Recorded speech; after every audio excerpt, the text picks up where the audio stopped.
Feet are up. Okay, time to look somewhat presentable. So I hope the audio volume's the way it needs to be. Okay, everybody. This is my first attempt at a stream. Well, not quite first. I did this little preview thing a few minutes ago just to check the audio levels and stuff like that, and I gave everyone a bit of a preamble about what this was going to be and whatever. Basically, I work as a professional game designer, and I'm going to start my channel slash stream slash whatever on Twitch and then later YouTube called Game Designer Plays, and I'm going to try to play games more from a developer point of view. So if you have an interest in game development and not just playing games, then this is the stream to watch for you. Yeah, Bloodborne, where to jump in. So I have some notes going into this, and I don't know how many parts to this series there will be. Um, I really don't know everything that I'm going to say at this time. So yeah, I guess I'm gonna have to ad hoc it a little bit. That's kind of a little bit of my game development methodology, also to some degree. I actually like to try a lot of stuff out and just kind of see what sticks, and also shake bugs loose from the system. So sometimes when you're in doubt, just kind of make the content and just reiterate later instead of trying to be too theoretical and upfront about everything. So anyway, so we're going to be playing Bloodborne. Let's just start off by talking about this game from a bit of a zoomed out perspective, if you will. So maybe a bit of a meta level, to use the lingo that the kids like these days. So when I say meta level, I don't mean as you normally do. What I mean is the game Bloodborne actually begins long before you actually turn on your PlayStation 4 and actually start interacting with the software proper. I mean, Sony and From Software, the developer, they're trying to get their fans excited about the whole Bloodborne thing, the game itself, yes, but also the whole aesthetic. It's a bit difficult to explain, but they're trying to get you in the mindset of the game way before you even actually start it. As part of that, they have the trailers and the marketing materials and so on and so forth. And actually, I think that the trailer for Bloodborne is actually one of the best I've ever seen. It's really good at actually getting you into the fiction, the aesthetic, the feel, the vibe, whatever you may call it, that the game promises. But beyond that, it also establishes the kind of very lofty goal that From Software have set up for themselves, which is to try to make sure that the aesthetic and player behavior and the way the mechanics and everything plays out are as much in sync as possible. So in the initial trailers and stuff, you can just check them out on YouTube. It actually plays it if I stay at the so-called splash screen. It's something that we in the industry call the attract mode. So if no one is actually playing or interacting with the console, you have this trailer that loops over and over again. Yeah, but you can see it here, but I don't know exactly how to get back to the section before without logging out, and then streaming is going to break, and screw it.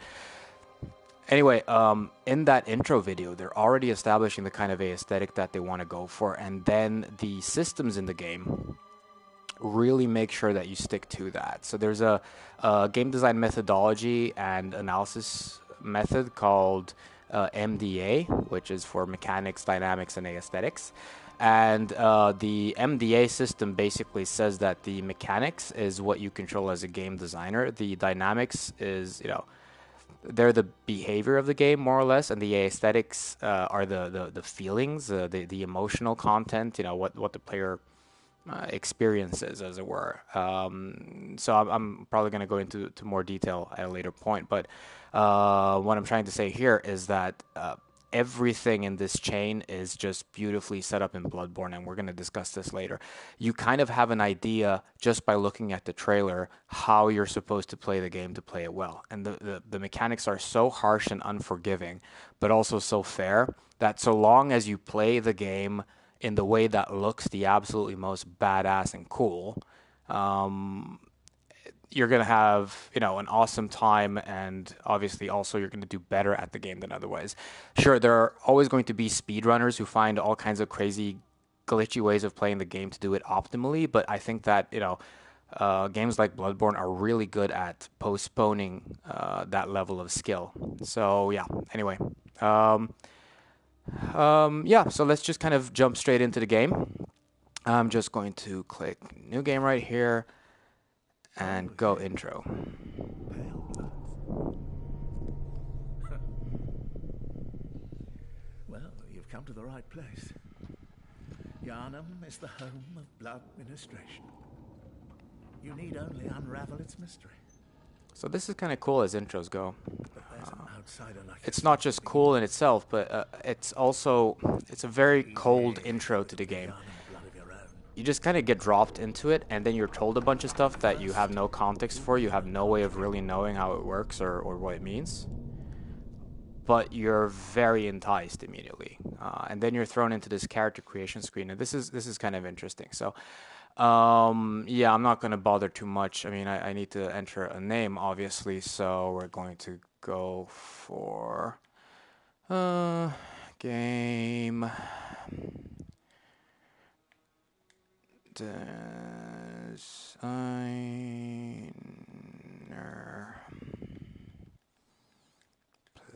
plays. There we go.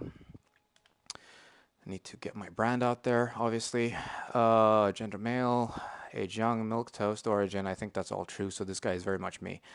Anyway, yeah. So here's a pretty interesting thing. Well, quite a few interesting things. So first of all, the whole thing with having let's look at the origin first of all. So uh, some of you have played this game already. Ordinary, happy upbringing, all attributes average. So what you have here is you have a fictional wrapper applied to game mechanics.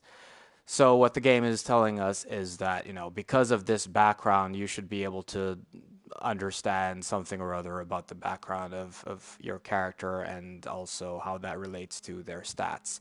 It's kind of a nifty idea. I think there are a lot of games that have tried this to varying degrees of success. You have it in the Elder Scrolls games and so on. This whole thing of trying to take the more or less standard RPG character creation type spiel and have some sort of fictional wrapper attached to it, so it doesn't really feel so gamey, and that you're not just putting a bunch of points into different attributes. The problem, though, regardless of whatever method you're using, is right now you have little to no way of knowing as a new player what any of this stuff means. And by this stuff, I actually mean the stuff on the right hand side of the screen. So that part that my face is currently blocking. So level, blood echoes, vitality, endurance, strength, skill, blood, tinge, arcane. Unless I don't even know that this is in the manual. Like, there's really no way of doing this, and it's fine. It's kind of part of the aesthetic that From Software are going for. They like the idea that players are kind of exploring stuff or whatever. But it is a bit of a commitment. I mean, I think that you could conceivably have a fighting style where you go through the entire game without ever leveling up blood, tinge, or arcane, which I actually believe that I did. Right, I still to this day don't really know what they can do for me. I know that there are some things that I was never able to use because I didn't have the stats high enough. No, I no. But there are a few, settings in here, a few presets in here where I could have had an unnecessary amount of points in any of these attributes, right? So there's a buyer's remorse problem here potentially, and it's not the best from a UX point of view, but also the amount of points that get distributed at the beginning is relatively low, so it's a way of mitigating the whole thing. But you're not gonna ever. I don't think you're ever gonna convince the likes of From Software or people who are extremely fanboyish about their way of making games that this is not the best way to go about it from a UX standpoint. I mean, in fact, you can actually make a counter argument, and you would have a point. You can make a counter argument and say, well, the whole opacity thing is part of the mystery aesthetic that you're going for. And I really have no counter argument there. I mean, I would personally put usability in front of that, at least here at the beginning. I mean, there are ways of doing this. There are ways of saying, look, if you choose this, you are better equipped to fight in a style appropriate to that. And then you can have a little picture-in-picture video or something like that showing off how exactly the game plays if you have these stats. So anyway, I want the violent pass one. I think I want something that has a Professional. I think I want this one, professional, because it's high-ish on skill, and this is my second playthrough. Here's another thing that's kind of important. So yes, this is my second playthrough, and in fact, I have some emotion about this. I'm a bit upset because the first time I got through, very mild spoiler alert, but like you get to the ending and the game kind of wraps around. So, after you make whatever decisions or playing through the game or whatever, try not to spoil anything. But I mean, you're going to get to a point after which the game basically just wraps around and you don't get the question that you would in some games. Do you want to save over your save slot and start a new game plus or anything like that? No, it just wraps. It just goes back to the beginning and so on and so forth. So I think, in the interest of not having a lot of broken PlayStation 4 controllers throughout the world, I just thought I'd let people know about this. So because of this, what happens with New Game Plus is that enemies become more difficult and all this other stuff, and I think I'll elaborate in depth at a later point. But um, I didn't really feel like I wanted to engage with the stuff that a New Game Plus might offer. If it also made it really difficult for me to make this stream series, like I really don't see the advantage of playing New Game Plus. It's never really enticed me that much. So yeah, anyway, second playthrough, and this time I'm going to play a bit different and make some choices that I didn't make the first time around. And then there's the whole appearance thing. Now this is real funny, right? So just a small thing, we see some redundancy here. Gender and age are back for some reason. I'm guessing that those are the most popular choices. That's why they have it on the very first layer of UI here. Anyway, you go to appearance, again, gender and age. You got voice. You can choose different voices and builds and what have you. By the way, I'm thinking gender and age are actually back here again because they also act as modifiers here. Because if I were to change to a female character, I think that I'd get different voice choices and what have you. So something like that. I'm not sure. Actually, I have my girlfriend sitting over here. She'd say no, but no. I think we're kind of half right. I think it would say the same thing, but the voice will actually change because the male is going to have a male voice, and there you go. But yeah, so I have a lot of stuff going on here. A build, mostly presets, and I've got scale adjustments and base skin color. I can make myself really white if I want, even whiter than I am in real life. Skin color and face details, and oh my lord, I mean, there's a lot of stuff in here. So I wanted to talk a little bit about character customization in video games in general. Why do character customization? It's a bit of a tricky one. We do know from free-to-play games, and I know that most gamers aren't big fans, but hear me out. This is important. One of the most important things that have come out of the whole free-to-play game phenomena, as it were, is this whole reliance on metrics. I mean, there are good and bad things about that. I mean, sometimes it's just like so safe so as to be boring. Actually, usually is that, but it also gives us a lot of very good, quantifiable, objective, scientific insight, if done right, into how players act. And one of the things we know is that in free to play games and online games and what have you, customizing your character can be kind of important, but it's basically only important if the game is social. Now, Bloodborne is interesting, and so are the Souls games, in that they are focusing kind of hard on doing the whole multiplayer minus social. I mean, it's a very Asian phenomenon, very much a Japanese phenomenon, where the developers understand the values of having a free-to-play game and what have you, with the multiplayer components and how you can monetize and so on and so forth. And they really like the possibility of having players creating content for each other, because guess what? When you're playing a free-to-play game, if you're not a payer, you're going to be working for the game developer. And the most common way of working for the game developer is by playing the game simply and actually adding data to the community, right? So you're actually providing competition for others who do pay oftentimes. So it's a very complex ecosystem and it varies from game to game, but that's basically it. You're adding value to the community as a whole by playing. And because you don't pay, you're also underpowered, which means that you're going to put lots and lots of hours of playtime into the game if you really want to get anywhere. Um, but yeah, so with those kinds of games, with these kinds of vanity choices and what have you, I mean, vanity choices basically work on the idea that you can see other players and other players can see you. They're mostly about bragging rights. So, as I was trying to get across, the Japanese games and many Asian games have accepted all the cool things that come with having people play the game, but they don't necessarily want people to do so much on the social side of things for various reasons. I mean, Nintendo have been very careful about the whole social thing, and I think this relatively newish game that they're working on, Splatoon, recently announced that there wasn't going to be any voice chat and stuff. I mean, look, a lot of commentary can really break the fiction within certain games, and some games, like say a Bloodborne, is really dependent on its fiction. That's why you can't really chat and say whatever you want. You know how the messaging system in Bloodborne and in Souls works. It's kind of a way of doing multiplayer and keeping everything civil and keeping everything in the fiction at the same time. So it's a bit of a compromise, but it creates some really interesting play behaviors.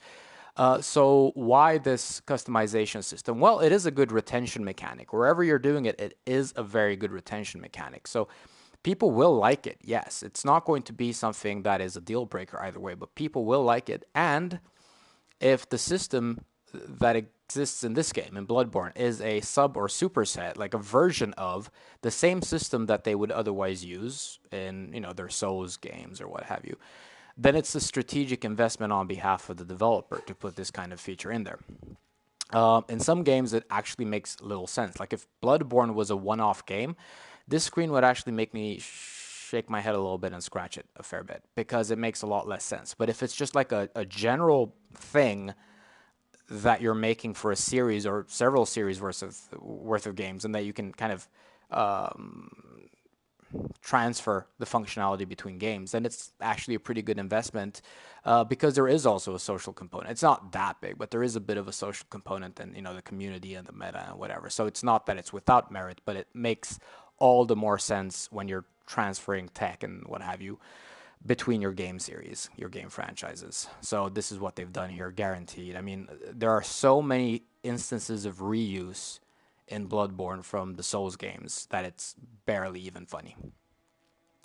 Okay, so enough of my yapping, and I'm sorry if this gets a bit boring. I mean, this is the wrong stream for people to check out Bloodborne. This is more about learning more about game development in general and using Bloodborne as a case study.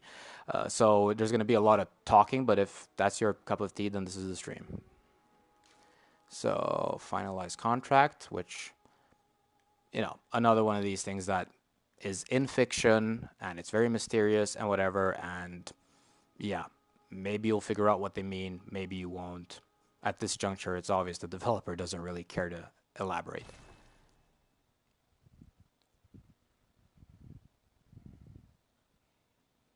There we go. And now for the loading times. I don't know exactly why the game loads so much, but I had this theory that it was intimately connected to the fact that they're reusing old tech, old engines and stuff. You know, but I couldn't give you a super technical explanation because I'm not a programmer. But I think there's something to that there. Basically, however the Souls games loaded, Bloodborne loads too, but now the amount of data is that much bigger, so it's not really optimized for the amounts of data that need to be chucked around in this game compared to the Souls games.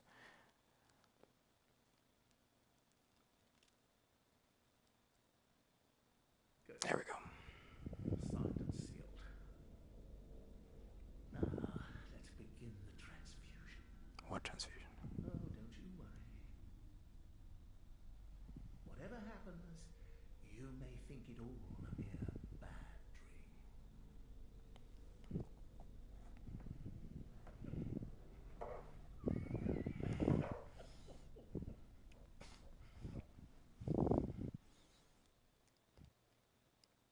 I remember first seeing this cutscene.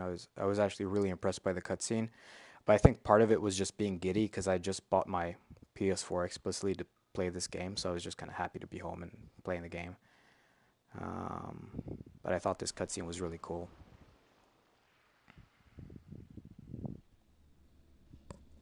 quite unnerving too. And I think one of the reasons is I've played the From Software games before, and I had no way of knowing whether I'd have to fight that thing or not because these people, they just have no pity.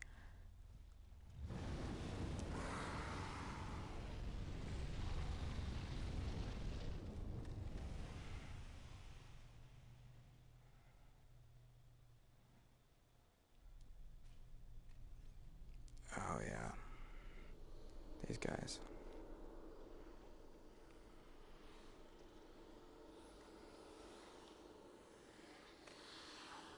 This is a brilliant cutscene. Every time the camera goes somewhere else, you see something gross and icky and ugh.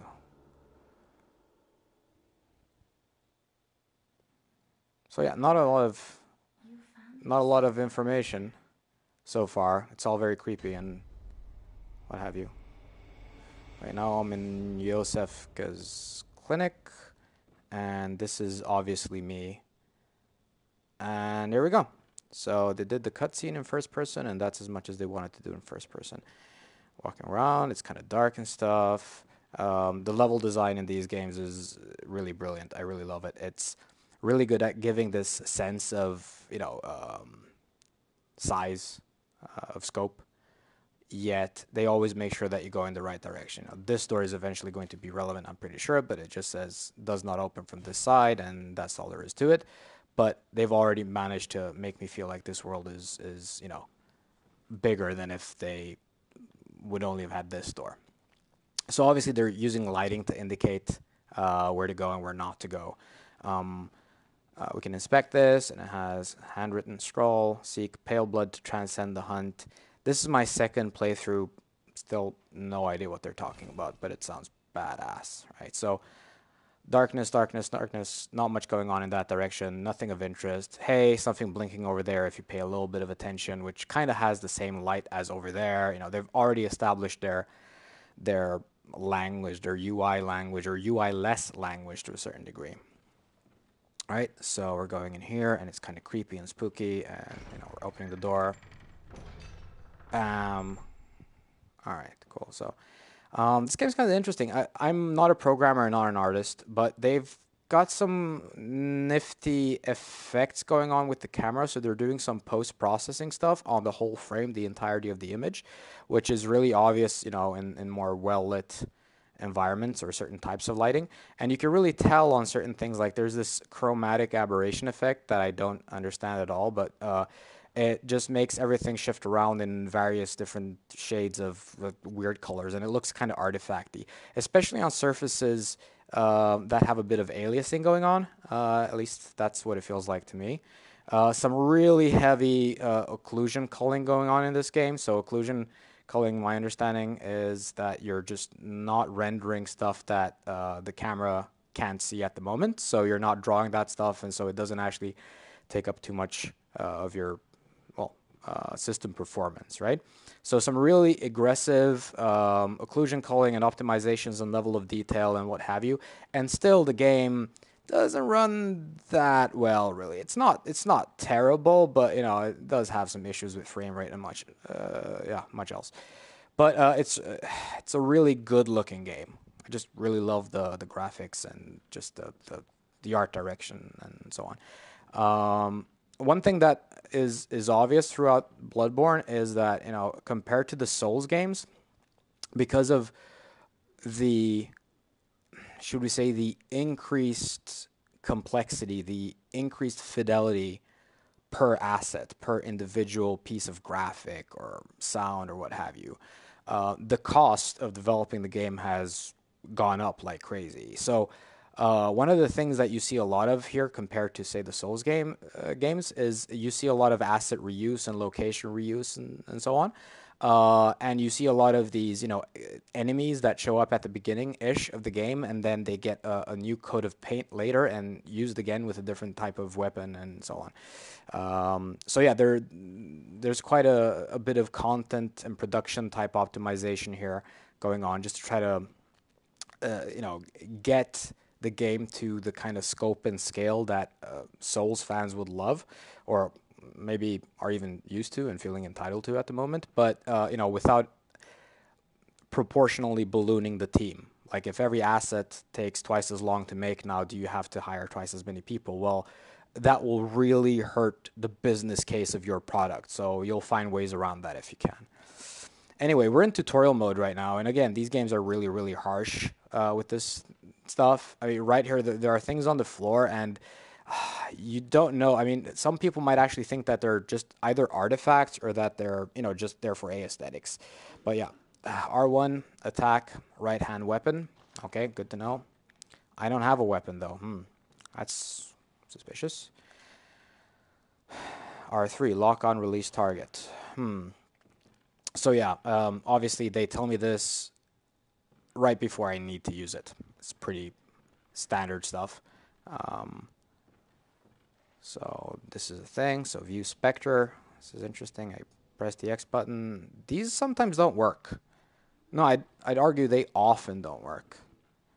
For some reason, I'm not sure. Maybe something that will be patched. Okay, so big wolf right here eating something. Now at this point, I don't really know what to expect. I know what the buttons do, kind of, sort of, but knowing what the buttons do and knowing what tactics to use against an enemy, they're not really the same thing. I think I could probably beat this guy with my bare hands. I think there is probably an achievement or something for that.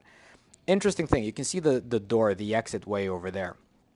To get out there is an extremely long door opening animation. And I have a thesis as to why they actually made that animation so slow.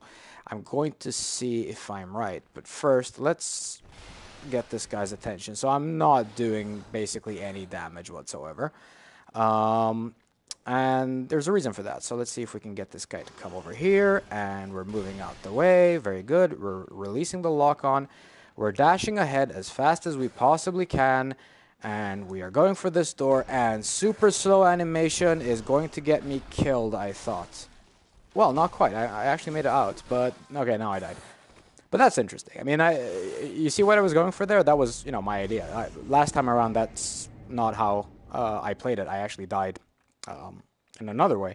But I just seriously thought that they did that whole thing with the really slow door opening animation so that he would actually maul me without me being able to leave. But actually, they cocked it up. I didn't actually take any damage while playing the open door animation. He just bit my ass off afterwards. And cue death place type thing. I think this is called the Hunter's Dream. Yeah, it's been a few weeks since I played the game. Yeah, so here's the Hunter's Dream. This is the hub type place. I was supposed to die. No big shocker. And yeah, here we go. So the Hunter's Dream is kind of like a hub type world.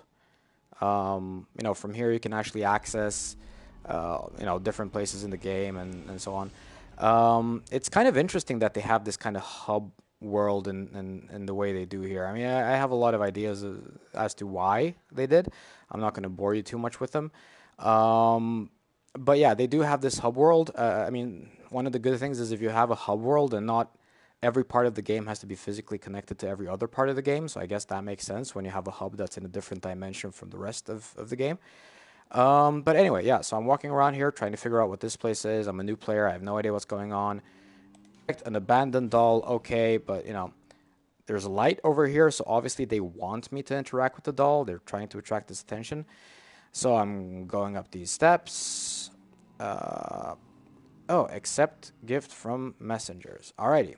The messengers offer you a trick weapon. Choose one. Trick weapons are wielded with the right hand and employed in beast hunting. Okay then, so I have the saw cleaver, the hunter axe, and the threaded cane. And these are all blind choices for a new player. I basically, first time around, I used the hunter axe, and I had no good reason for it. I just thought it looked badass, and I wanted to play a character that used a lot of strength. If you look in the bottom right, so where it says attribute requirement, the attributes of the weapon they give you a hint of which attributes they favor and what kind of so-called build of a character you're supposed to go for if you're using this weapon. So yeah, that one time I just felt like, you know what, I'm going to invest a lot in strength and I'm just going to go for hitting stuff not so often, but very, very hard. So I went for the Hunter Axe. Obviously, to not bore myself or you guys, I'm going to actually go for the Saw Cleaver this time. So I have to try a different weapon. And my sweet girlfriend is nodding frantically over there. She's cheerleading me. It looks cool. It looks cool.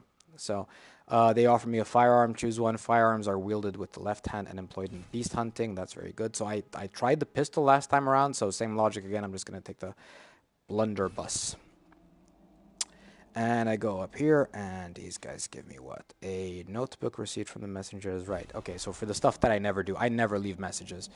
Anyway, I try to open this one. So it says, okay, so this is probably the worst reason you can ever give someone that they're not allowed to open a door. I mean, just semantically, think about this for a fucking second or two. I mean, it's just really bizarre. Anyway. Yeah, something flashed on the screen. I got my first comment. I hate comments on the internet. I really hate comments on the internet. I don't know. Is it stupid? It's a question. Is it? Yeah, it is. So this first death is forced? Question mark. Oh, okay, yeah. So the first, is it forced? I think, yeah, kind of, sort of. Like I haven't really empirically tested it, but I have a hard time seeing you being able to beat the game without making it here. So using reverse logic, this very first death would have to be forced because you have to make it here. I am sure there is some speedrunner out there who is going to call bullshit. Right? There's someone out there who's pulled this whole thing off and what have you. Anyway, so I got my weapons and stuff, and there's not really that much more for me to do here. It's kind of nice. I like how the level designers who've made this game, they've done such a good job. Like, they're so confident in their work. They let me move around and check this out and get, put into the aesthetic and look and feel of the game and what have you. I'm supposed to go here and go back into Yarnham and start kicking some serious ass. But they're not going to force me to do that. I'm going to go around. I'm going to look at stuff. Hey, what's up over here? Oh, okay. Trade in blood echoes with the messengers to buy and sell items. That's so cool. So I can, buy items. They have a bunch of stuff. So there's a lot of stuff I can just kind of learn about, at my own pace just by looking around here and finding this stuff. So here's an interesting thing. I mean, this game has buying and selling, whereas Souls generally does not. So talking about Dark and Demon Souls. Which, that has a lot of small and big implications. So yeah, apparently I got my second comment ever, but I'm not gonna. Wait, what? No, this is my second. No, it's my second playthrough, but I'm going to try to keep my first playthrough goggles on. Anyway, so what I was gonna say is about the shop, right? The fact that you have a shop. You can do it that way. You can also not do it that way. There are certain things that, I mean, if you have a shop and the things that you are buying are available, at an infinite supply. So there's an infinite number of, say, blood vials available to you or whatever. And then the currency, blood echoes, is, available to an infinite degree, I guess you could say. Sorry, English getting away from me. Anyway, if you can actually farm an infinite amount of blood echoes, there really isn't any reason for you not to, be able to brute force your way through any part of the game where you simply need to heal more often than the next guy or whatever. It's basically a balancing choice, right? But there are certain things you will never be able to buy in the shop here as well. But it does put you in a situation where if there are any sort of supplies or whatever that you need, you never have to go for, some sort of very specific farming or whatever in some specific part of the game. You just go wherever you're most comfortable to get a large number of blood echoes. You come back here and then you buy your health potions, your antidotes, what have you, right? So you got the makeshift altars. None of this really makes sense anymore, but there's really no penalty to me trying to interact with these things. So, again, the level designers are comfortable with just letting me screw around however I want. Anyway, so let's hop back into the game. Awaken at a selected location in Yarnham. First floor sick room. Alrighty then. So thanks to those of you who've tuned in, much appreciated. So this is just kind of something that I'm experimenting with a bit. I've never really done any streaming before whatsoever. So I'm a professional game developer. And yeah, I'm just trying to share a bit of what I know. And, if anyone has fun watching the stream, I'm really happy. So thanks to the first 5 of you who showed up. You know, maybe let other people know if you think this might be something that interests them. So anyway, yeah, first death is kind of sort of forced, and I'm going to be introduced back into the game. Good thing I like talking, because this game has a lot of loading times, especially if I die a lot, which I usually do. Yeah, so here come the lamps, you know, basically the bonfires from Dark Souls, but it's something else now, and you can use this to go back to the hub world. Here's an interesting thing that I actually forgot for... Well, I actually missed checking it out. You just go back here to the clinic from where you initially came, and you try to open that door, and it says talk. Out on the hunt. And this dialogue happens. Then I'm very sorry, but I cannot open this door. I am Yosefka. The patients here in my clinic must not... If I move the camera a bit, I can actually catch a glimpse, or I what? know that you hunt for us, for our town, but I'm sorry. Please. This is all that I can do. Well, thank you. Hey, I got a blood vial, so Now that's good. go. Now she tells me to go, and I would, Hunting. but I'm trying to get a better glimpse. Anyway, there's clearly a person standing behind there, and so on. So this is kind of like a standard thing in the From Software games, right? You're asked to talk to someone, and then you're asked to go away or whatever. You just keep talking to them Need of something. until they start repeating themselves. Please, try to... I can only pray. Sorry for skipping a bit of the dialogue, right? Still, but Yeah, so now she starts to loop, and then I know that there's nothing left for me to get from her. So it would be kind of interesting. Like, it probably has happened already in a From Software game that they've been complete dicks about this, so that if you actually go all the way to the end of a certain number of dialogues, then something bad happens that otherwise wouldn't have had to. Sounds like something they must have done like in Demon Souls or something, because they're trolls. But yeah, I think that's dickish. I wouldn't do that in any of my games, because it's kind of like the game is enticing you to just keep interacting with everything until you can no longer interact with it anymore. There's so much that kind of pushes you in that direction. So to not have any warning whatsoever and be told that maybe, you know, continuously talking to just one person in the game is not a good idea. Yeah, it's not the nicest way of designing something. Anyway, yes, I have weapons, don't I? I'm trying to... No, I can't quite get my weapons because I need to equip them. So let's see about that. So the inventory is really funny. Okay, so you have the text on the left-hand side, so that's good. It actually says what you're highlighting, but yeah, it's a little bit on the weak side. So I have Yosefka's blood vial and the hunter's mark and the notebook, and then what else do I have? I have my saw cleaver, so I click that, and I can't use it. Jesus, why not? And the same with the... Oh, my gosh. Hey, these aren't...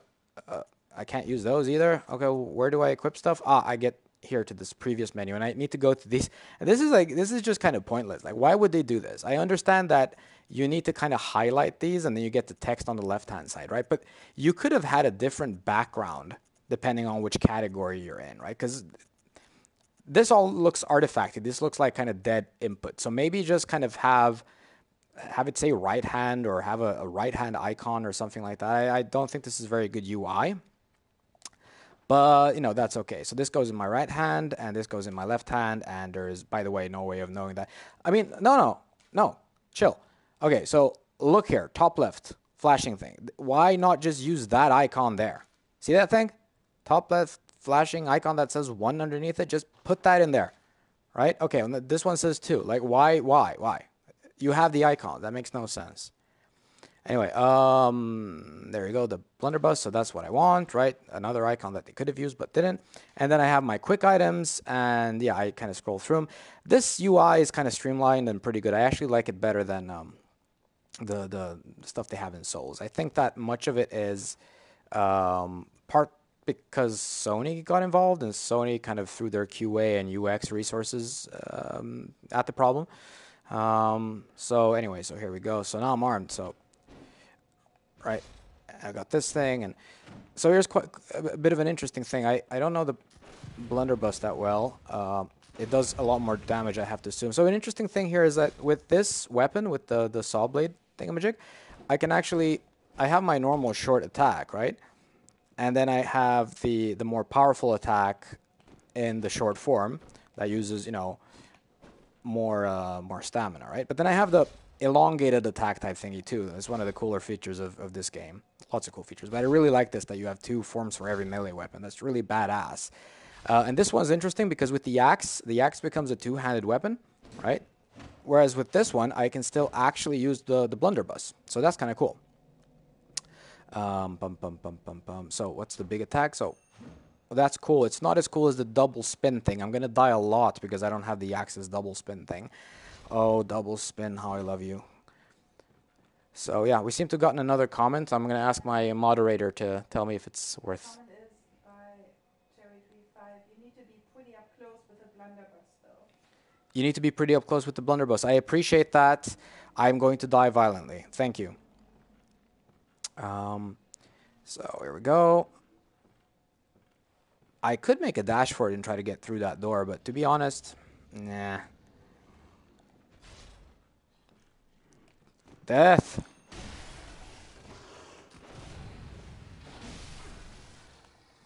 Okay. Okay, that was pretty bad. Oh god, I'm gonna die so many times. Second playthrough, doesn't matter. Anyway, that happened. I'm actually quite sad.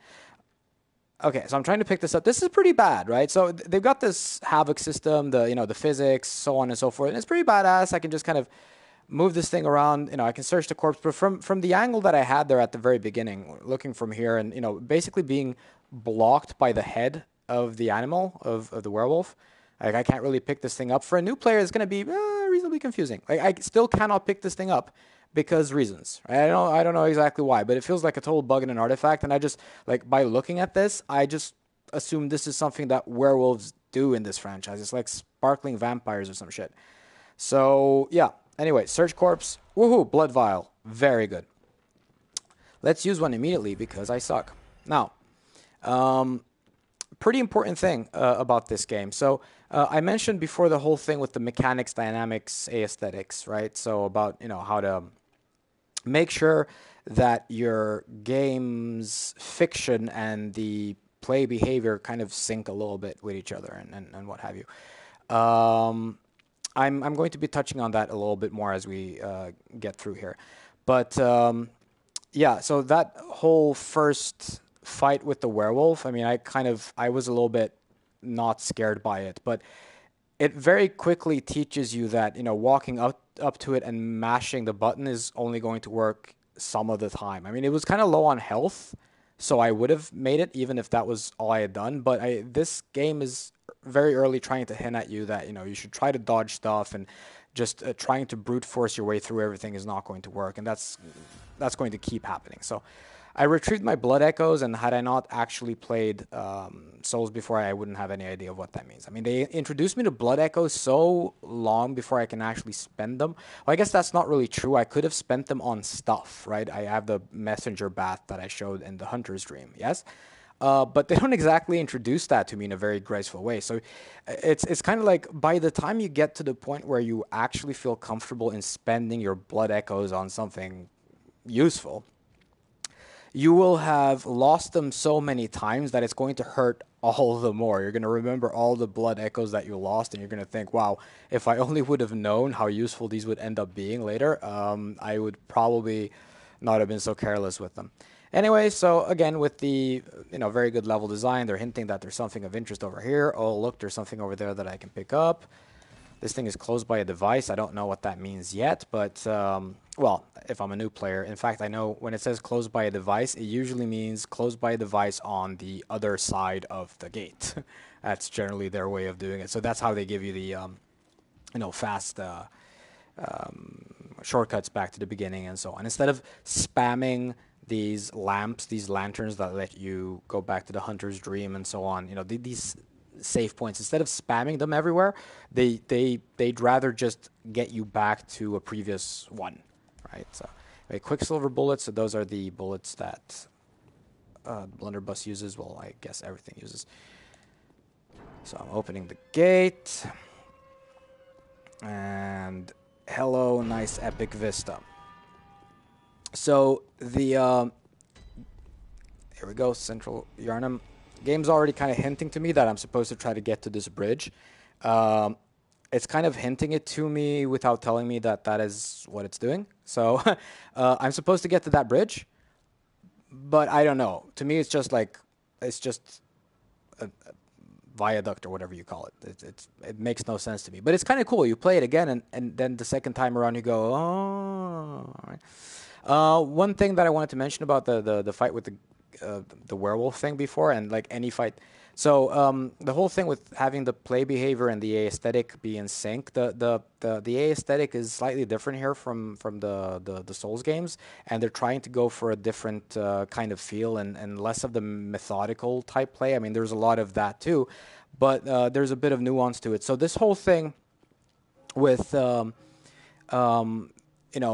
getting your health back. So if you look at the top left side of the screen, yes, you have this red bar, which is my health bar. Then you got the green bar, which is, my stamina.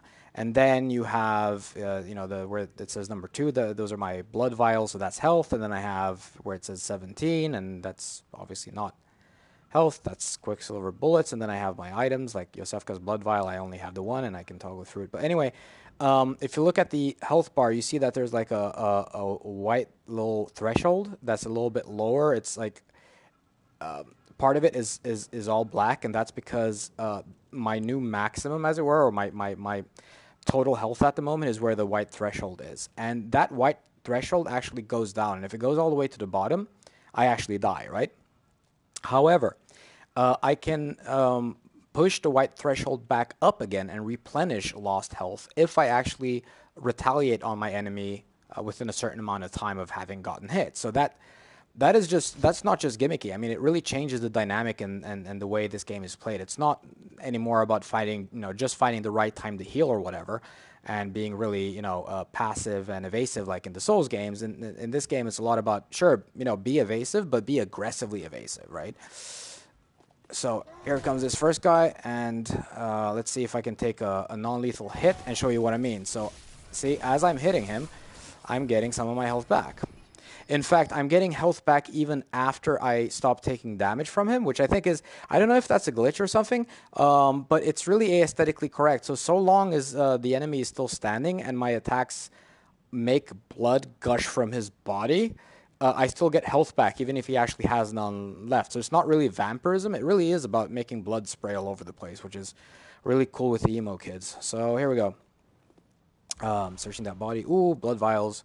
I'm going to get so many of these, and I used to not need them so much, but to be honest, I think for this playthrough I might. Death. Okay, cool. Jumpy ataxies. And one of the things I really like, I mean, I play this game a lot, and obviously as you get better at the game, the probability of being killed by lesser enemies just really drops, right? That said, one of the best things about this game and the Souls games is it's like if you get cocky and you let your guard down and you start disrespecting the enemies, even the lesser foes can actually give you an ass whooping, like a pretty serious ass whooping, especially when they gang up on you. So again, something that's consistent with the aesthetic, and we're going to talk a bit more about that going forward. So I hope those of you who are watching enjoy what you've seen so far. I'm obviously going to put my VODs on YouTube because no one actually watches Twitch for VODs apparently. So anyway, this is real time. And cue scream soonish. There we go. Yeah, I found that kind of unnerving first time I heard that scream. Yeah, and here we go. So here's the game showing me the thing with the lamp. I love lamp. The old meme from Anchorman is relevant again. I love all kinds of lamp. This lamp now transports you back to the hunter's dream. Upon death, you will awaken at this lamp. So, they try to be kind of clever, like I said before, with the lighting and so on. So they're trying to hint to me where to go by how they use light. So, for instance, over here, it's kind of bright and whatever, so it attracts my attention, and I click it, and I open the gate, and it says does not open from this side, but okay, I know that, at some point I'm going to get through there, and, whatever. Here's another thing. So this is all lit and stuff, and they want me to go and interact with this window. But everything that I've seen so far, pretty much, except maybe for that Yosefka lady's door, even though that was a door and I interacted with doors before, everything up until this point has been an interactive object somewhere in the game world. Right now, I kind of feel like they're having me go up and interact with the texture. There's besides the fact that I kind of bumped into this and the prompt came up. This time it wasn't actually that prompt. So I got close at some point and I just lucked out and I realized, shit, I can talk to whoever's in here. And in fact, this keeps repeating. Like wherever you see a lantern outside a door or a window or something like that, you can actually talk with the NPCs on the inside, right? So this is kind of like their language or what have you, but I don't feel like they've established that really that well. But once you've talked to this guy, you're going to know that this is what's going on. So that kind of becomes their way of hinting it to you. They don't do it nearly as well as, say, Portal. Valve are really good at this. So the Portal games are really good at using, subtle cues and stuff to tell you what you need to do and where you need to go and what you need to interact with. But, Anyways, I can talk to this guy. You must be a hunter. And apparently I'm a hunter. And I'm not from around here. So he's telling me stuff I don't even know about myself. Some people don't like that as a storytelling tool. I think it's pretty cool if you do it right. Random has a special way of treating guests. Well, I don't think I could stand it, but I'm willing to help. So this guy's going to try to help me a bit. This time is cursed. Town's cursed. Reasons might be you Plan a swift exit, yes. More harm than good. So that's the initial, conversation, and it's only there for flavor. If I want anything of utility, I need to keep talking to him. Pale blood, I don't even know what pale blood is. If it's blood you're interested in, you should try the healing church. Granted. The church controls all knowledge on blood ministration. So not to, Varieties of blood. not to, how should I say it? Like the town of the healing. Leverage the cliche angle too much, but I mean, how much does anyone want to bet that anything that's called the healing church that engages in anything related to blood, how much you want to bet that they turn out to be, not so good and not so healing? But yeah, I already don't trust the healing church. Share much without sight. Normally, if the hunt is on Yes, so across the valley to the east of and I'll the find town, the you'll cathedral see ward. the old main. I haven't heard if that's your best bet. If it's Okay, pale blood, interesting. So I understand we've gotten a couple more comments. Okay, so have my own chat moderator, kind of. So here we go. Yeah, notes, obviously, no mercy for men. It's one of my rad feminist friends who wrote that. I only agree some of the time. Hello, guy. So, yeah, what to say? So, yeah, so far, what have we done? We've actually gone into single combat most of the time. What the game's about to teach us is taking on, more opponents. Up until this point, taking on more opponents has kind of been optional. Like, I didn't have to take on those two guys that pretended to be asleep downstairs. So it's all been single opponents until now. So they're really ready. They're letting me get ready and letting me repeat things. If I feel a bit brave, I can actually go down and actually attack this guy. But that is the braver way to go forward. So now I've just had a one-on-one fight with an enemy who kind of jumped me and surprised me, right? So if you want to do a good tutorial, a good first level, what you're going to do is you're not necessarily going to explicitly teach the player everything, but you are going to teach them a bunch of stuff implicitly, right? So you're going to get them used to certain patterns that they will learn basically by trial and error, and eventually they're going to intuitively internalize what's going on in your game without you having to explicitly tell them anything, right? So I've just had the one-on-one, and I'm going to end up in this situation where one guy has his back turned towards me, which means that he doesn't see me, and I'm going to notice that. But obviously, they also want to teach me something else, that he has friends, and his friend was just pretending to be asleep. So now I am learning, because I already know, I am realizing that if I just fight one of them at a time, the other guy doesn't have to be triggered. Now, I'm being quite generous to the developers. Maybe they didn't think that far, but that's how I would have thought about it, right? So now I have isolated the other guy, and that is kind of the thing. I mean, I recommend once more to try to look up that video, the trailer for the game, where basically your character is going around and isolating these evil townspeople one at a time, right? And taking them out that way instead of just jumping into the fray Rambo style. Like, the whole promise of the game would be broken, as it were, if the best way to play this game was not, in fact, to respect the aesthetic and fiction that they're going for, but instead wading in and just flailing at everything, right?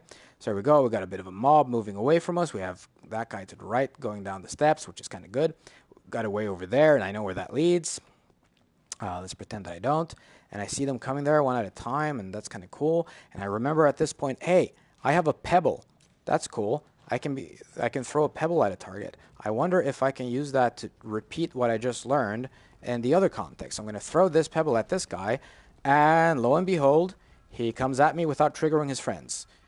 Bam, which lets me isolate and do the thing with the stuff.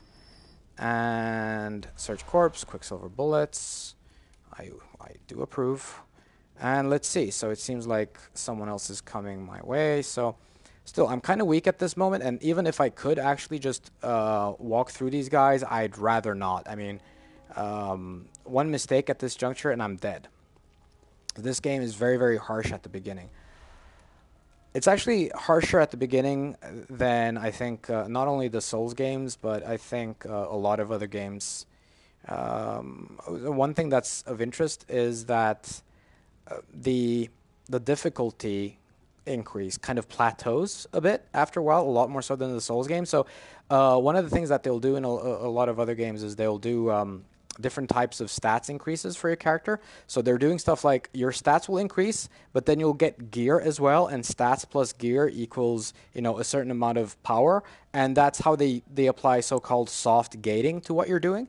Whereas in Bloodborne, there's basically no such soft gating at all, because once you get a decent enough suit of armor, there's no upgrading of the suit of armor or anything like that. And there is actually a suit of armor that I will find, and I did find the first time around in this general area, Yharnam, which is kind of the beginning of the game, that stayed with me for the rest of the game. So the game is just extremely harsh, right? The game is extremely hard, yeah. We love it. So anyway. Again with the light and stuff, right? So light says talk to this guy, but yeah, just a flavor conversation, so not much to get here. Okay, there comes the thing with the stuff. So here comes the crowd again, and that guy saw me. And because of various reasons, he actually thinks that I'm at the same level as he is, so he does stupid stuff like stabbing the wall. Comes this guy.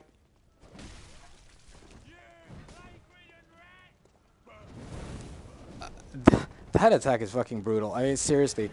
Oh, by the way, language on this stream. That attack is so brutal. Like, it's really mean. He's stabbing me with his little torch type thing. And as he's stabbing me with the torch, like, the amount of damage that it does relative to how quickly he throws the attack is just really difficult to do anything about. It's really mean. Anyway, so let's do the thing with the pebble. There you go. I hit that guy. Maybe a little bit on the less than realistic side that no one actually notices him running off in a murderous rage, but what you're gonna do. I'm going to run in this direction real quick. As I make a left here and I explore, why were they going down there? What are they trying to do? And I find the first device type thing that locks this, so I can actually very easily come back up to my lantern. So anyway, here's another one of these things. Like, they put one of these guys in here. Right? You see that guy over there with the axe, the big lumbering dude? He's pretty tough. I don't think I have any chance of killing him in my current state because I'm guaranteed to take a hit, so I'd rather not even try. But this is like From Software in a nutshell. Do you think he's guarding anything of any utility? No. He's just chilling out. He's just walking back and forth. He does promise the offer of quite a few souls, but it's not proportional to the amount of fear I feel about actually tackling him, so I'd rather not go. But they just put the guy over there, and some curious people are going to insist to try to kill him, and they're going to try over and over again, and then they're going to get super frustrated and probably quit the game. So yeah, but yeah, I like to have a bit of an overt risk reward relationship. If I'm gonna put a big badass enemy somewhere like that, um, he's gonna be guarding something important or useful.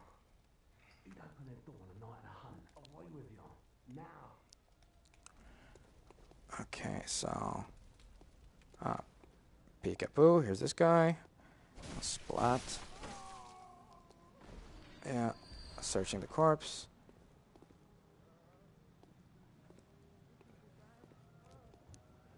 This game is really good at giving the impression of being like really big. I mean, look at the perceived scale of everything. You can't really go to any of these places, you know, way over there, but you feel like you could, and that's really cool. So yeah, obvious trap is obvious. So dodging time. Oh gosh, I missed my axe. Seriously, what's the range on this thing? Less than impressive. Bloodstone shard. I have no idea what this does. Let's check our options menu. Inventory. Dum dum dum. Embed in weapon to fortify. How? Obviously not by using it, but hey, what you gonna do? Alright, so moving on. So I'm gonna check out this whole little balcony thing. That's quite mean. I've actually eaten that axe a couple of times.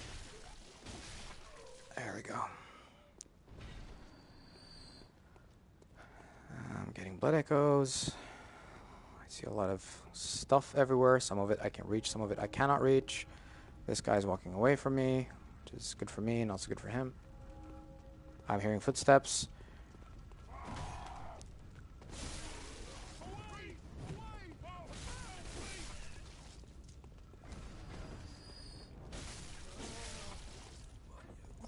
Okay, so this is going pretty well.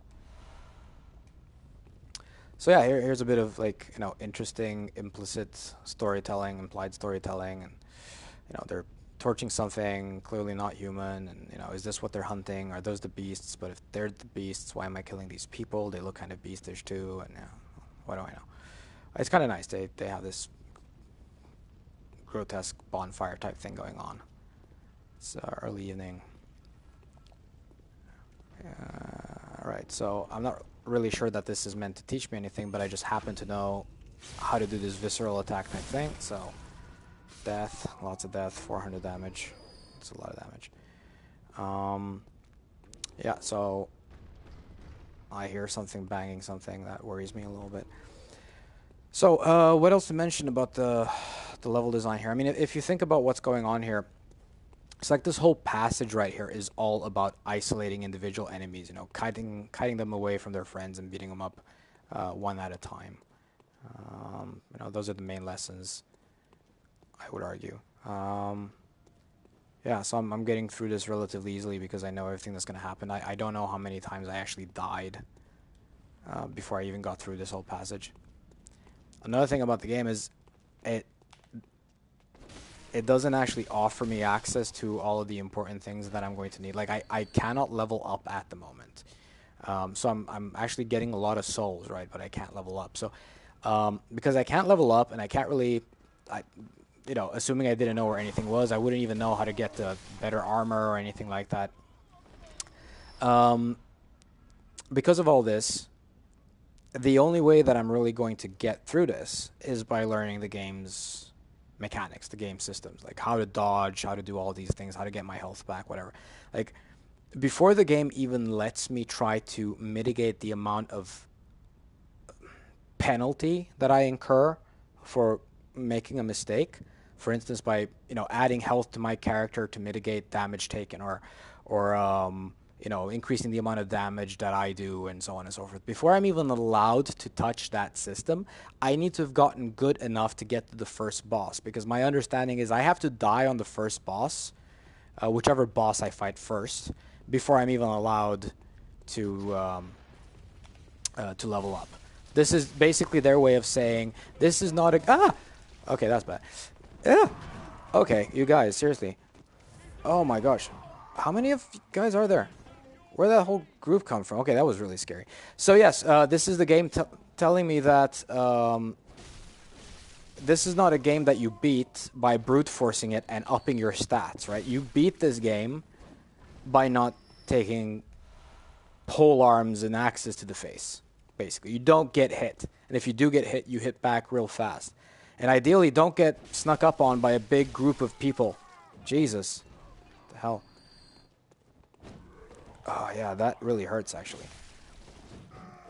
Okay, so now there's 2 of them, so I am extending my sword type thingamajig because I need to, you know, hopefully if I can do some area of effect and a bit of splash damage through my massive swings, then, you know, I can actually hit both of them at the same time. I don't know, maybe I'm doing it all wrong. Yeah, the jump attack is really good against the shield dude.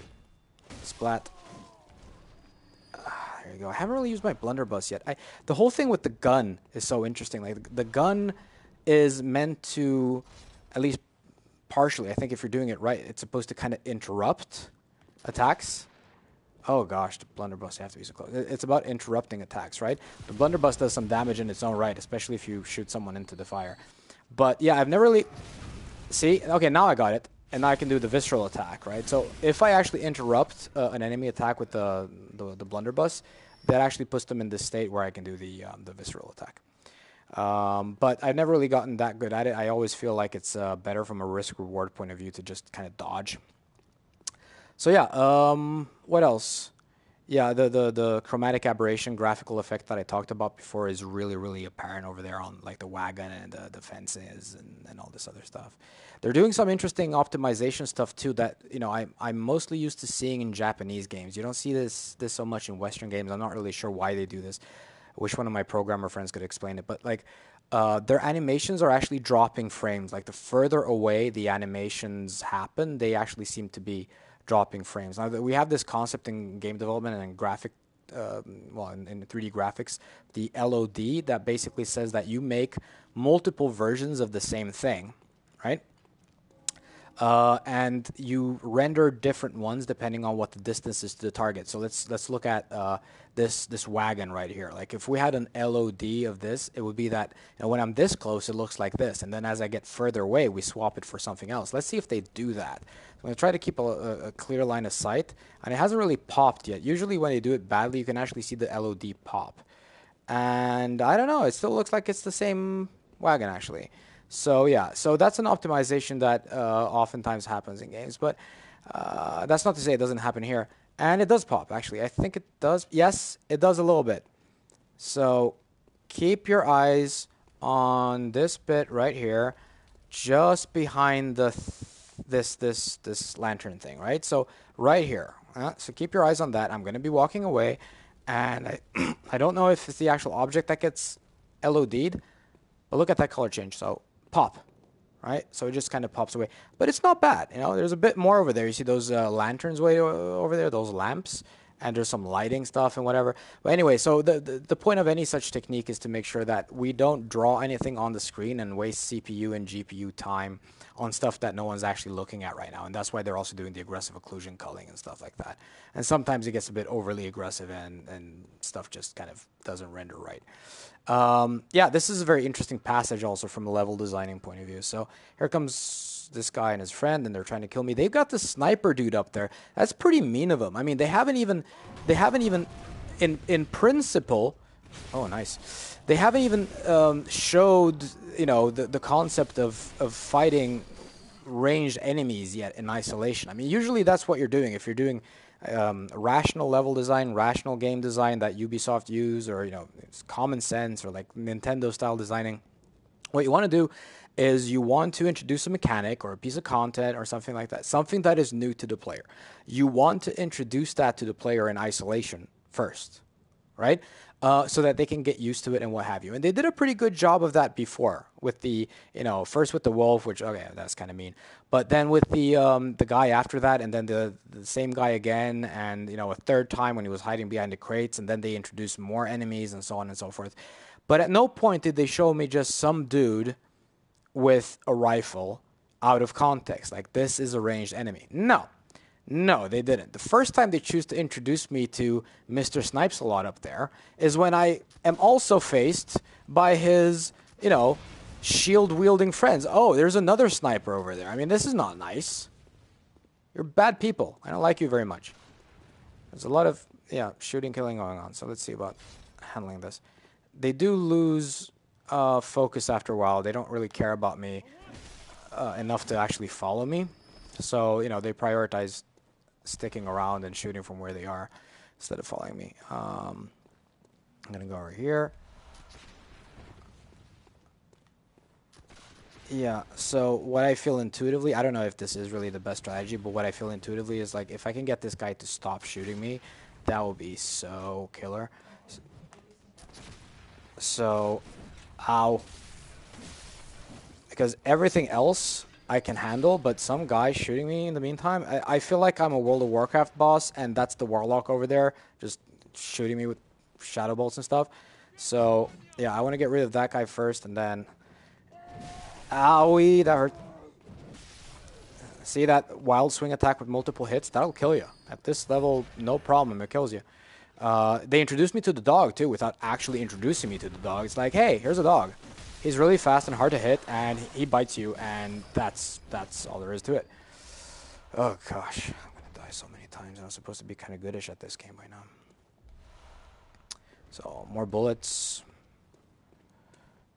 Bam. See, I was kind of thinking maybe he'd break through whoever he is, but he's never gonna. Okay, yeah, so, again, lighting something on fire.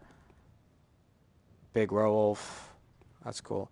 I don't know that I actually ever saw a werewolf that big in the game proper, but that's a big werewolf. So, obviously, you know, the werewolves and these mean men are not friends. I picked up Cold Blood Dew.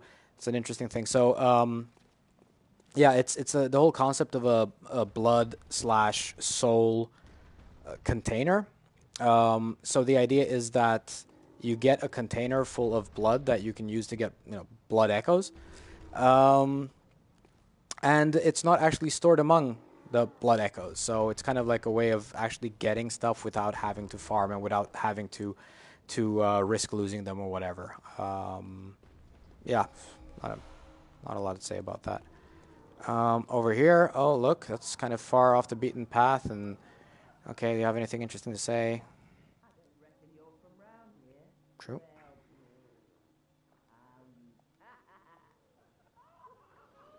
So everyone's still kind of jovial and laughing and what have you. And there's an interesting thing about this game is you never really know, like, I mean, we're going to eventually, because right now the community is, you know, probably already almost done with mapping all the different things that's going on in this game and, you know, which interaction that you have to engage in at what time and so on and so forth. But you really feel like there's a risk of missing something in these games if you just, you know, if you don't pay enough attention.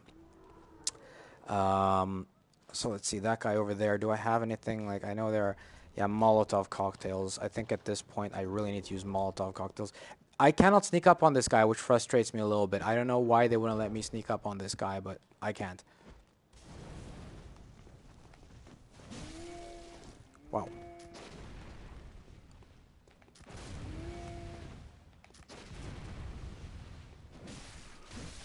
Gosh. See, when I'm not used to the weapon, this guy actually worries me a whole lot. I really love that, by the way. I love the fact that they're not throwing lots and lots of weapons at you. You can stay with the same weapon throughout the whole game and not feel especially bad about it. I love that. It's so awesome. Because you really get used to it. I mean, every... one way of looking at it is a weapon is a container of stats and a movement set, right? So I want the movement set that's associated with a given weapon, and I'm willing to give up other things for that movement set. Oftentimes, I'll actually take a hit to my stats and the absolute damage output just for the weapon to be predictable, for me to have the timings down and whatever. My biggest problem right here, playing this a second time, is I'm playing with a different weapon that I'm used to, and it's not just a question of stat differences. I mean, not available to me anymore. And these attacks were, in fact, instrumental in me beating the game the first time. Like the double spin attack type thing that you have with the axe, that is just, oh, brilliant. A hard time believing I'm going to beat Father Gascoigne without that one. So, here we go.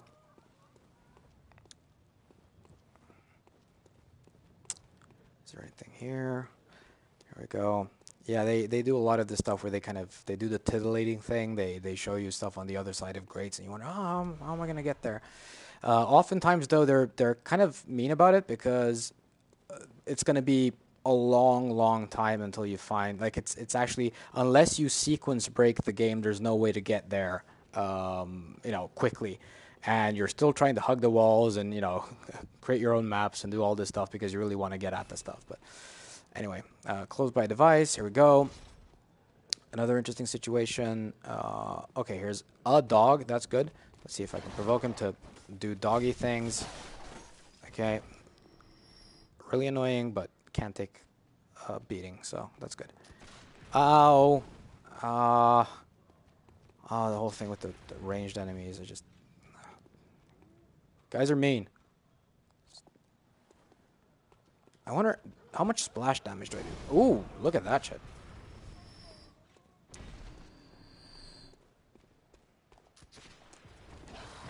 Aha. Well, that's interesting.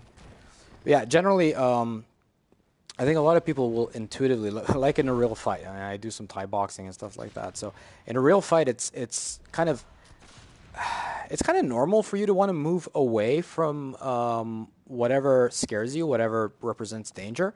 But often in sparring or whatever, and especially in games, especially in these games, actually getting closer to your opponent is safer than running away from them.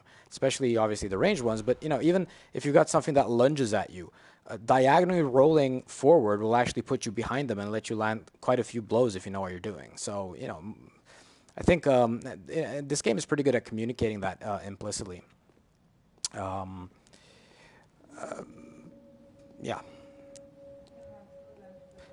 Yeah, I'm not gonna run through anything though. Yeah. Sorry, my girlfriend just said something about running through them. I'm not gonna run through them. I'm not gonna bother with the wolves. I know there are wolves over there, and I don't like them very much. I'm gonna take this path instead, and I'm going to find another one of these things that I saw before and I couldn't really pick up. Oh, here we go. Look at this. So search body. I have pebbles. Yay, pebbles. Pebbles are actually underrated. So if I actually roll my way through here, and this is kind of interesting. It's like it's hidden in plain sight. The only problem I have with it is this is one of the things that are, a little bit aesthetic breaking, if you will. It's not, it's not so jarring that I'd rather they didn't do it. It's just that, kind of there are hidden paths and plenty of hidden enemies that you can only really access by being, I wouldn't say careless, but, a bit of a bumbling idiot. Like, you need to break a lot of stuff, make a lot of noise and whatever.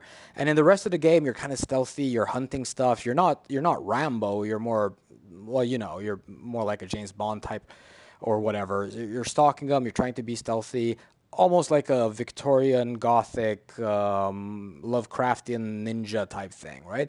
Except when you get to this point, and then it's like, well, let's roll into everything and find a hidden path. That feels a bit awkward. So a bit fiction breaking, but hey, spent a lot of time integrating very solid physics into the game, and they'll be damned if they don't show them off. So I guess I'll forgive them. There we go. So controlled falling, classic From Software style. I'm really happy that I have my Molotovs. I worry that I will not survive this anyway, but when in doubt, Molotov. Looking down. Oh, look at that guy. He's outright scary. Let's see if I can just Molotov him to death. No, I cannot. I cannot because he saw me coming. Oh, boy. Okay, that's awkward. That's 2 Molotovs wasted. And he loses interest. Or does he? Here we go. Does he still see me? This is interesting. I love to observe AI in games, like how the AI agents actually act. I think that after a while, yeah, there you go. He finds that he cannot reach me anymore. He just resumes his normal patrol pattern. Right? So, but now he did notice me again. And he fell down. Victory is mine. Yep. So I'm trying not to engage with these guys because they're really scary. They do a lot of damage. It's kind of funny though. The armor. I mean, this is. I'm not here by chance. So there's actually some really good armor that I want to pick up. It's the same armor that I had in my last playthrough, and it's just really. Oh my gosh, I missed. It's just really, really good, and it's kind of funny that they kind of hide it in a reasonably hard to access place. Um, I mean, they're not embarrassed. They're not afraid to do this. The devs, I mean, and I really respect them for that because there are a lot of developers out there who are just so worried that someone might miss something somewhere that they don't dare do anything, but just have really linear paths and whatever. There's a degree of doing that I can kind of sympathize with, right? Because you don't want to make a game that people only see a little bit of. You don't want to make a lot of content that only benefits some players, right? Because been working for months and months and months, and then there are 10 hours of gameplay that you hide behind this obscure rock somewhere. But when developers have the confidence to hide some stuff and to be okay with not everyone seeing everything, I quite respect that. It's an informed choice. If you go into it with eyes open, then your fan base is obviously going to reflect that, I think. And if those are the fans you're going for, then more power to you, I suppose. This is not a free-to-play type game. This is not a game where you want to advertise all your content up front just to make sure that no one actually drops. If someone drops out of the game, they've already paid you, and hopefully they'll actually come back because everyone tells them how awesome and non-compromising the game is. So this guy, I think, is actually more powerful than his peers. Like I mentioned before, let's see if I can actually kill this guy first. Oh boy, the pain. And lunge, here we go, death, very good. So one of the things that I mentioned before is how From Software in this game have had to engage in the same kind of cost-saving exercise that a lot of other game developers do. Where basically they reuse a lot of content and whatever. Sometimes they do it quite overtly, but sometimes I get the impression that they have characters that look the same as other characters, and then I mean enemies actually. But they are just kind of statted up. They're like elites in World of Warcraft or something. I'd want to explore this because this guy just, I don't know why, he always feels tough. Maybe it's because whenever I face him, I'm always nervous that I won't get that awesome armor. And I'm also very low level. Anyway, here's a interesting little lighting bug glitch type thing. That's interesting. I can make it rave in here. Yay. Yeah, I'm not dropping down here. I know what's going on down here, and I want no part of it. And now I have my badass armor, so I feel pretty good about myself. I can't quite get over the fact that in order to spend these 3,126 souls that I've saved up, in order to spend those, I need to go to the boss and die, thus losing all my souls. This freaks me out. I mean, I don't like that. Oh boy. And there's that guy, and yeah. Nope. Nope. Here we go. Victory. Yes. Oh, he can climb. That guy can climb. Luckily, the rats can't, but this guy can. So, okay. One-liner. I don't know if anyone likes Arnold. Get down. Oh, no. Jesus. Actually, I got down. That is so sad, and I wasted a good one-liner. Oh, boy. Okay, this is bad. This is bad. This is proper bad. And I really nailed it with the Arnold one-liner. Eek. Okay, run.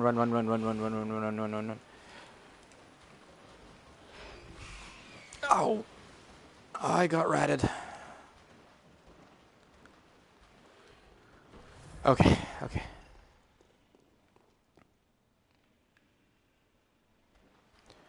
Whew. Let off some steam, Bennett. Oh, boy. Okay, so I got my badass armor. Going back up again. Yeah, it's kind of interesting, actually. What I was going to say also about the level design. Like, I'm not really sure. I feel like just by dropping down where I just was, at the other end of everything, I could have actually gotten a shortcut to Father Gascoigne and actually taken him on instead. That could have been pretty badass. So yeah, there are ways of sequence break. In fact, I actually beat Father Gascoigne as my first boss before I actually faced the other one, the Cleric beast or whatever they call it. So yeah, I'm gonna see about. Oh God, I hate the wolves. I really hate the wolves. Let's see if I can convince them. Yeah, I'm gonna totally run through them. Yeah, and I'm gonna make a left turn, and I'm totally going to Yeah, I shouldn't be doing this right now, but I really want to get back to the thing with the stuff, so... Oh boy. Oh yeah, the wolves can't actually follow me in here, so I'm okay, actually. Okay, that's cool. Let's go! Ah! Okay, that guy. Oh, I'm getting the impression that the darkness in here actually makes it more difficult for me to lock on with the auto-aim. That's interesting. I did not know that was a feature. Dickholes. Oh yeah, and this is a nice way. I mean, you can actually kill the wolves from the doorway here. My girlfriend told everyone about this in a note, and it was quite frustrating that so many people didn't actually understand what you meant, because it's kind of hard to communicate with notes sometimes, but I thought it was a really good trick. Anyway, okay. That guy's dead, and, you know, just if you weren't already freaked out enough first time around, here's a guy who actually has a machine gun built into his wheelchair or whatever, but I didn't actually let him shoot at me this time. Pungent blood cocktail, never used that, not one time. When the hunt began, the healing church abandoned us being the great bridge to the cathedral ward as they burned old Yarnum to the ground on that moonlit night. That does sound ominous. Yeah, I can go in two directions here. Does not open from this side. Well, again, the brilliant level design, so we're going through this way instead. Opening this, ta-da. And we're through, and oh, look, there's a guy up there. Let's see what he does. Ah. And obviously I've played this before, so I know exactly where to go. I'm pretty happy I haven't actually died yet. Bloodstone shard. Bum bum bum. And so this whole thing with, you know, does not open from this side. You know, some doors saying that, and some doors saying closed by device. I mean, it's just like functionally, it doesn't really matter. I guess it's, you know, in some instances, obviously if the device is really far away from where the door is, either side of the door, I mean, then obviously it makes more sense. It just, when the device is right here, then it makes less sense. And, you know, hi guy. Yes, he's telling me about the cathedral. Yeah. Okay, so this all feels all warm and cozy. And yeah, I do feel like leveling up my character, and I guess the only way for me to do that properly is to go hang out with the beast, I suppose. Yeah, the cathedral thing. Cleric beast, yes. I'm going to go to the cleric beast and basically die. And then when I die, the game will unlock a key feature, which is leveling up.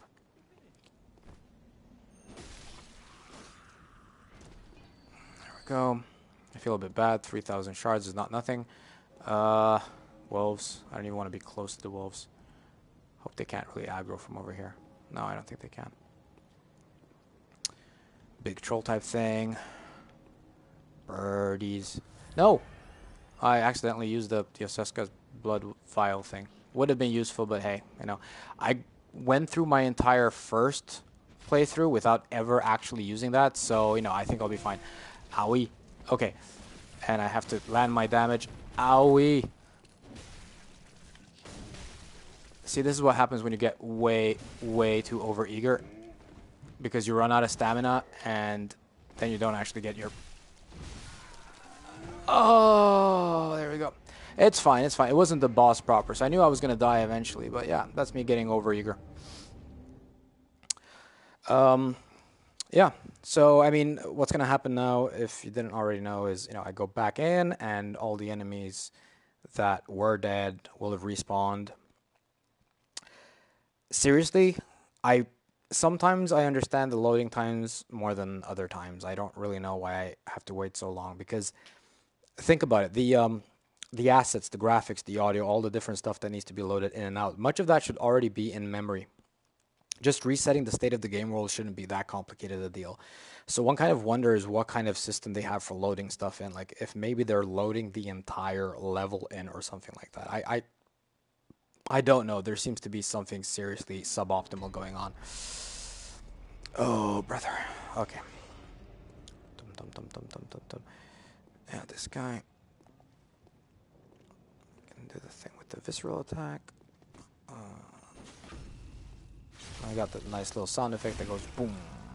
And that tells me there's an opening for the visceral attack. There are obviously bosses where you can do the visceral attack. Bosses where unless you do the visceral attack, you're kind of crazy. You're not very likely to win. So, kill one guy.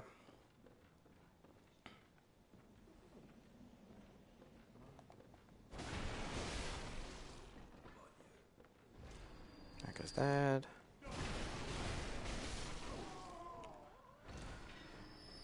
Okay.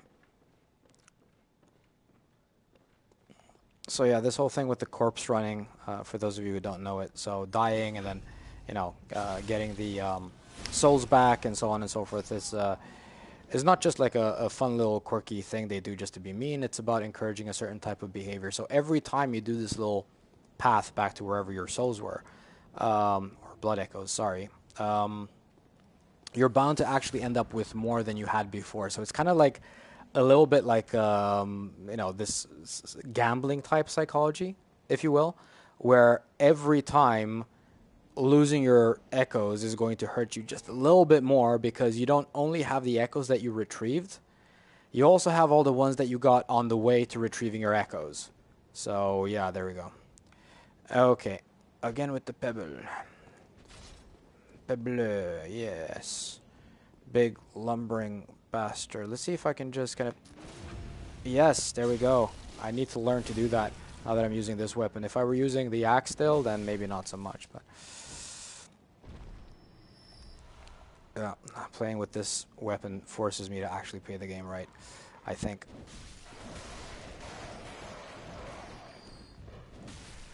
These birds are weird.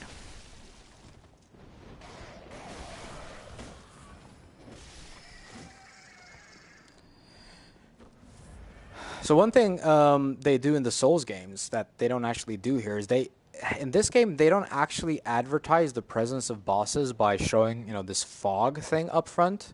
They do that in Souls, and then in Bloodborne, they don't actually do that. So, yeah, so, you know, if I didn't know, when I didn't know that the boss was in here, I just kind of, you know, tagged along and said, hey, look at that, there's something like a dead end over there, maybe there's an item or something, and then, bam, there comes the boss. So, yeah, bam, here comes the boss. Oh boy, I hate you so much. I'm just totally under-leveled, and I wouldn't be if I were actually allowed to use my souls to do soul-y things, but... Sorry, blood echoes. Oh boy. Oh boy. Oh boy, that's a large arm. Owie! Actually, I don't actually expect to win this time. But it would be pretty badass if I did, I guess. Stupid Cleric beast. Oh, that's overhealing. See, I've never quite understood, like, what are they trying to communicate to me? Are they trying to communicate that he is weaker in the bigger arm? Or the other way around? Because now the big arm grabbed me, so I just have to assume that the bigger arm is the more powerful one. But, you know, what do I know? And, you know, losing auto-aim is always frustrating. Oh, look at that. Yes, visceral attack for the win. But see, I'm just not doing any damage. And he has like his frenzied state or whatever, so it's gonna be even more difficult then. Owie! See, I'm just kind of flailing away right now. Oh yeah, but the sustained damage did something apparently. So yeah, now he's getting all frenzied and angry, and you know, some people would probably recommend that I just self-destruct on the guy and just level up a few times, but nope, never say die. Ah. I'm so not playing this right.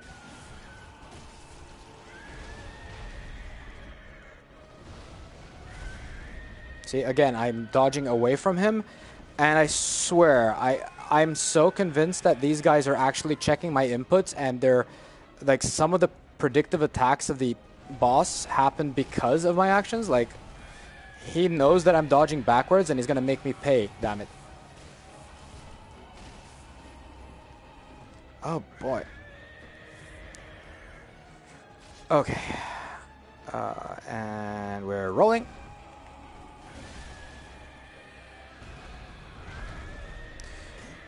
Oh gosh.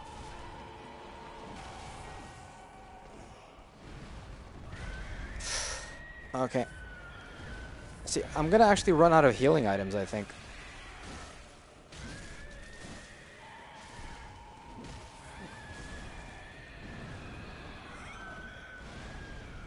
And spinny attack type thing. Oh gosh. I really miss my axe. I would have showed you what's for. Owie! Oh, getting between his legs and stuff. Let's dodge. I'm actually gonna feel a little bit bad if I actually beat this guy because I don't feel like I've played well enough to deserve it. And we're dodging like crazy people. The dodge system in the Souls and this game, I've never quite understood. Like, I believe there's a degree of, what do you call it, like, invincibility at some point during the dodge. But I've not really quite been able to figure out, like, when and to what extent you are actually invincible. I just try not to get hit instead. But yeah, there are some true pros there that really know what's up.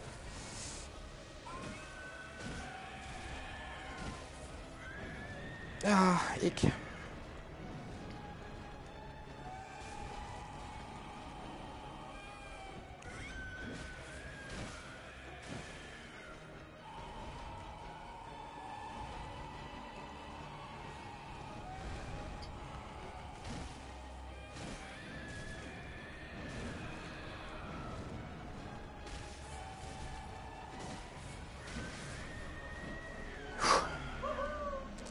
All right. I actually felt kind of good about that one. But I did the thing again that I wasn't really supposed to do. I was just flailing away and just saying, you know, come on, let me kill him. And he could definitely have beaten me with just using the right attacks. Good thing he's dumb. So yeah, now this is interesting. I don't know what happens if I beat the first boss and then I go back to the dream. Oh, by the way, what the hell was that about? Okay, so on the topic of LOD, look at that. I go way over here. I'm not really supposed to, like, I think this is a QA error, right? So when you get back, oh, I love lamp. When you get back into this part, you kind of, you see the world in this state. You really don't have any reason to kind of go away from where you are, right? So they haven't actually QA'd this, but look what happens when I'm running away. Pop. The entire world just kind of pops in and out of existence when I cross this little threshold. That is some optimization stuff right there, ladies and gentlemen. So. Anyway, not to be nitpicky, can I please rev her up?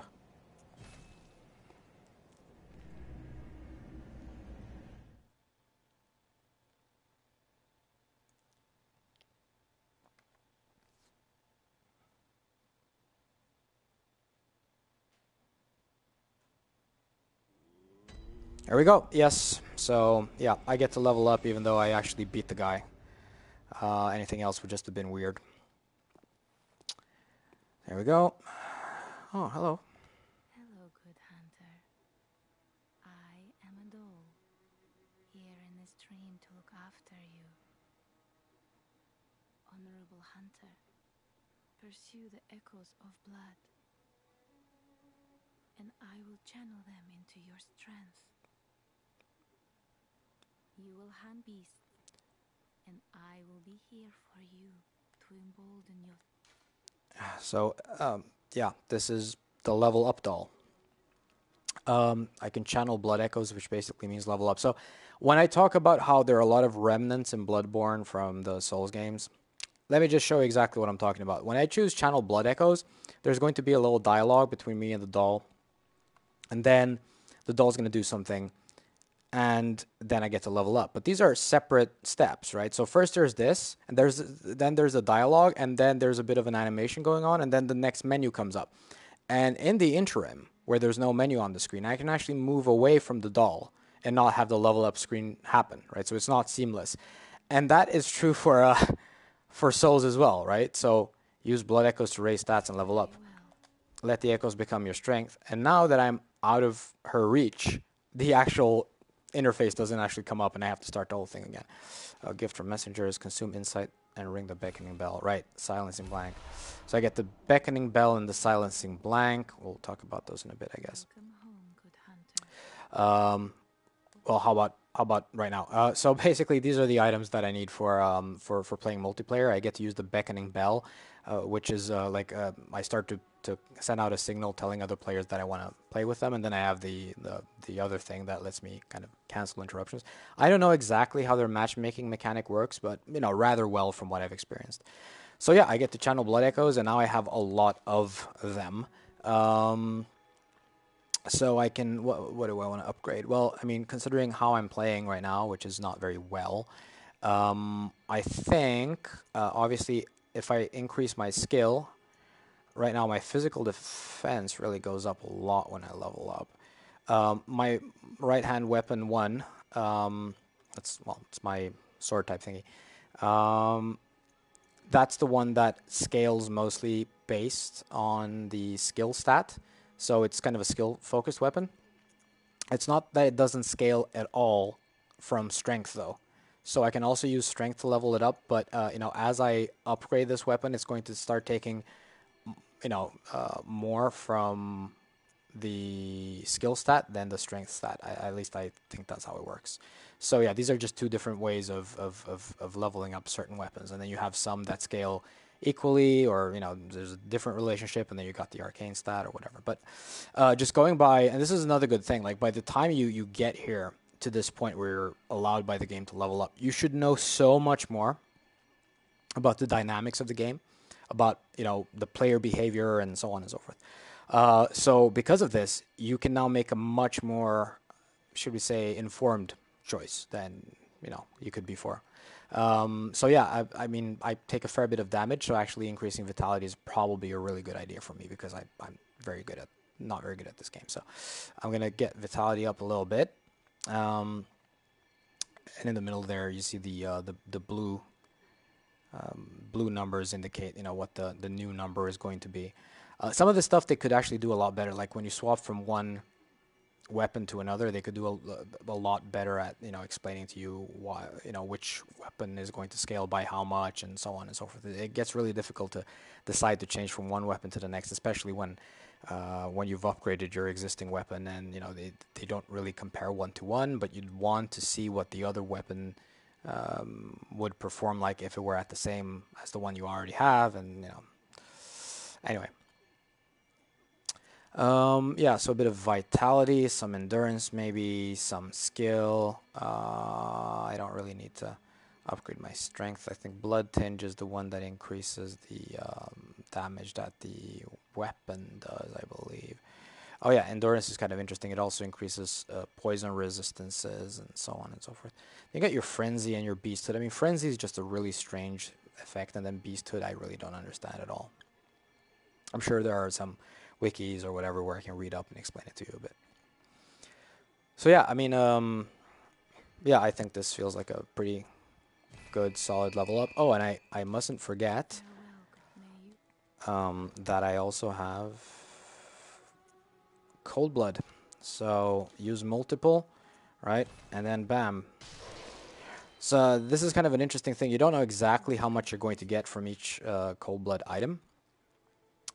So you have to kind of experiment and try to use them. But the thing is, you use them up front, and you're usually gonna get a surplus, right? And oftentimes you'll actually use the smallest ones first. At least I do. I shouldn't be doing it that way. You should use the biggest one first, so that if it brings you just shy of what you might need to level up, then you use a small one. It's not a good idea to try to get the last 100 blood echoes of the way by using a really large bloodstone, or cold blood, whatever. Because you're always going to have a surplus, and then you have more to lose. Luckily, there's a shop around the corner where you can spend some stuff, so whatever. Not the end of the world. So, more skill. Can I have more skill? I can, but do I really want to? I can get more strength. No. More skill. Vitality feels like the one that's going to give me the most love at the moment, so let's do some more vitality. Very good. Yeah, now the thing up there is open. Oh, I need to remember that I can actually talk to her as well. So, Did you speak with Gehrman? Gammon. No. He was a hunter long, long ago. He is So, obscure. Still, he stays here. Such is his Gammon has a purpose. farewell, good maid. Interesting. Okay. So going up here, now this is open all of a sudden. Oh, that's interesting. Oh, creepy guy in a wheelchair. Are you the guy who gave me the thing with the stuff? Like, no, you're not, right? So it was the other guy who gave me the blood administration in the intro or something, and you're a different guy. You're not the same guy, but you're also in a wheelchair. That's a bit confusing. They could do better with the characters. You must be the new hunter. Yep. Welcome to the hunter's dream. I am Gehrman. You are Gehrman, friend to you hunters. Yeah. Just go. I don't believe anyone's my friend in a From Software game. This was once a workshop. We dug your well, even the dog. Should it please you? Kinky inanimate object sex reference. This was once a Oh, right, I can. The workshop tool for this task is missing. What about this? Can I use this one? Fortify weapon. Fortified, yes, but I can't actually do it because I don't have enough bloodstone shards. Repair weapons. Repair. Yeah, I don't have enough blood echoes, but it's. I don't really know what happens when weapons are actually out of durability. I don't think they break permanently or anything like that. Oh, there's also the whole thing with the insight stat. So there's this shop right here. This path appears linked to the nightmare, but there are no messengers, right? So you get to see the fountain, and it says buy with insight, but I have 4 insight, and I know because I read that somewhere, I realize now that that is only available to you once you have 10 insight, at least. So yeah, no way of knowing that at this point. So I have 48 blood echoes. What else do I have? I have thick cold blood, so that's level 5. I'm not really sure that's going to give me all that much though, so I'm not going to use it.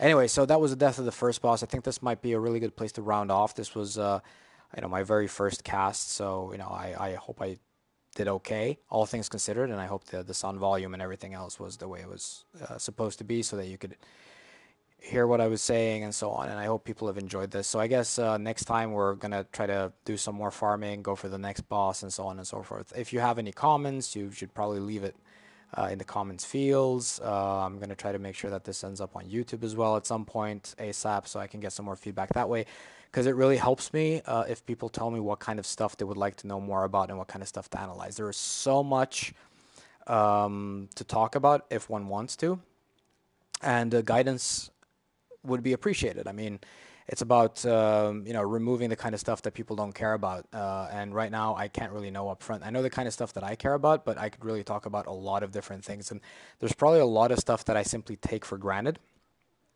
that I shouldn't. So getting feedback and comments from people, and it's basically what I'm saying is, help me get better at this and help me focus on certain things. So thanks so much, and hope you'll tune in again. And I want to make a series out of this, and maybe I'll get through the entire game at some point. I don't know. I think that if that happens, I'll probably skip some parts. I don't mean to make this into a complete play-by-play, because that's not the point. Like there are probably going to be sections in Bloodborne that really don't warrant that much analysis. Usually it's going to be because I'm just grinding the same stuff over and over again because I suck at the game and I need better stats, right? That isn't really all that enticing to anyone to watch, I think. So that may happen, but I'm still going to try to show you the most important bosses and passages and whatever. But yeah, the more feedback I get from you guys and the more guidance I get, the easier it's going to be for me to actually make a series out of this. So thank you so much, and I hope to see you folks again soon. All right, so thanks, and we are done.